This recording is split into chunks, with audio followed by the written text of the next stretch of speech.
Assalamualaikum warahmatullahi wabarakatuh. Alhamdulillahi rabbil alamin. Wassalatu wassalamu ala ashrafil anbiya wal mursalin. Wa ala alihi wa ashabi ajma'in. Kaum muslimin yang berbahagia. Di dalam pertemuan kedua potongan video tentang 8 langkah memahami Al-Quran ini, kita akan menyampaikan beberapa contoh dari langkah yang pertama, yang mengharuskan kita mempelajari makna-makna ayat, dengan keutamaan dan sebab-sebab turunnya dari hadis-hadis Rasulullah SAW. Kemudian para sahabat beliau radhiyallahu anhum serta dari para imam di kalangan ulama tabi'in rahimahumullah. Contoh fadilah atau contoh keutamaan suatu surah yang dalam kesempatan ini adalah tentang keutamaan surah Al-Fatihah. Imam Al-Bukhari rahimahullah dalam kitab sahihnya menyebutkan, ini salah satu contoh bagaimana kita lebih memahami dan mentadabburi Al-Quranul Karim lebih dalam. Babu maja'a fi Fatihatil Kitab. Bab riwayat tentang Fatihatul Kitab. Artinya bab yang menjelaskan tentang surah Al-Fatihah.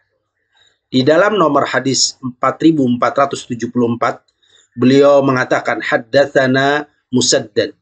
Haddatsana Yahya an Syu'bah qala haddatsani Khubayb ibnu Abdurrahman an Hafiz ibn Asim an Abi Sa'id ibn al-Mu'alla radhiyallahu an qala. Abu Sa'id ibn al-Mu'alla itu adalah salah satu sahabat ridwanullah alaihim ajma'in. Beliau bernama Al-Haris ibn Nufai' ibn al-Mu'alla radhiyallahu an. Beliau menceritakan, kuntu usolli fil masjid. Dulu aku sedang salat di sebuah masjid. Fada'ani Rasulullah sallallahu alaihi wasallam. Lalu tiba-tiba Rasulullah sallallahu alaihi wasallam memanggilku. Falam ujibhu, tapi aku tak bisa menjawabnya. Faqultu ya Rasulullah inni kuntu usolli. Lalu ketika selesai aku mengatakan kepada beliau, ya Rasulullah, saat itu aku sedang salat. Faqala, lalu beliau sallallahu alaihi wasallam mengingatkan kepada Abu Sa'id ibn al-Mu'alla, alam yaqulillahu istajibu lillahi walir rasuli idza da'akum lima yuhyikum. Dalam surah Al-Anfal. Bukankah Allah Subhanahu wa taala bersabda, istajibu, perkenankanlah Allah dan Rasulnya jika beliau memanggil kalian untuk sesuatu yang akan menghidupkan jiwa-jiwa kalian, yang menghidupkan kehidupan-kehidupan kalian yang sesungguhnya. Al-Anfal surah ayat 24. Di sini ada perintah untuk menjawab kalau ada seruan panggilan dari Rasulullah SAW. Tsumma qala li, kemudian beliau SAW melanjutkan perkataannya kepadaku, la u'allimannaka suratan hiya a'zamus suwar fil Qur'an qabla an takhruja minal masjid. Sebenarnya aku hendak mengajarkan engkau, hendak menyampaikan, memberitahu engkau tentang suatu surah yang teragung di dalam Al-Quran sebelum engkau keluar dari masjid. Summa akhadha biyadi, kemudian beliau memegang tanganku. Falamma arada an yakhruj, ketika beliau hendak keluar, qultu lahu, aku mengingatkan beliau, alam taqul la u'allimannaka suratan hiya a'zamu suratin fil Qur'an. Bukankah engkau pernah bersabda kepadaku, berkata kepadaku, sebenarnya aku hendak mengajarkan atau menyampaikan, memberitahu engkau tentang suatu surah teragung di dalam Al-Quran.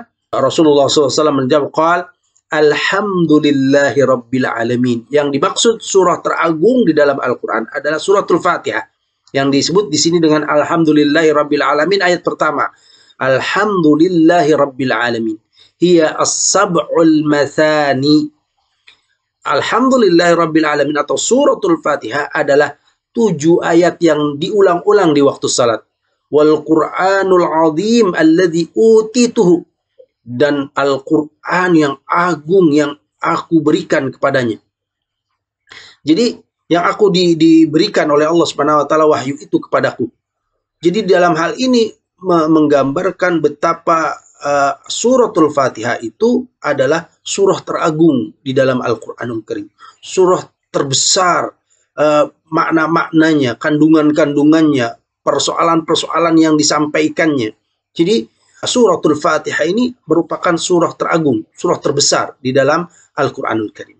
Dari hadis ini kita semakin mengerti bahwa surah teragung dalam Al-Quran yang disampaikan di dalam hadis Rasulullah SAW adalah suratul Fatihah, yang berarti kandungan isi-isinya benar-benar penuh dengan masalah-masalah besar yang agung dan juga dampaknya sangat besar untuk kehidupan kita. Untuk itu, mempelajarinya, memahaminya, dan mentadaburinya merupakan sesuatu yang sangat penting dan tidak mungkin sebanding dengan apapun dari urusan kehidupan kita. Mudah-mudahan salah satu gambaran ini bisa menanamkan keyakinan pada diri kita sekalian bahwa mempelajari dan memahami Al-Quran melalui hadis-hadis Rasulullah SAW, para sahabat ridwanullah alaihim ajmain, dan para tabi'in merupakan bagian yang teragung dalam mendekatkan diri kita kepada Allah Subhanahu wa Ta'ala melalui kalamnya, melalui memahami ayat-ayatnya di dalam Al-Quranul Karim. Subhanakallahumma wa bihamdika asyhadu an la ilaha illa anta astaghfiruka wa atubu ilaik. Assalamualaikum warahmatullahi wabarakatuh. Hasmi TV, media kebangkitan Islam.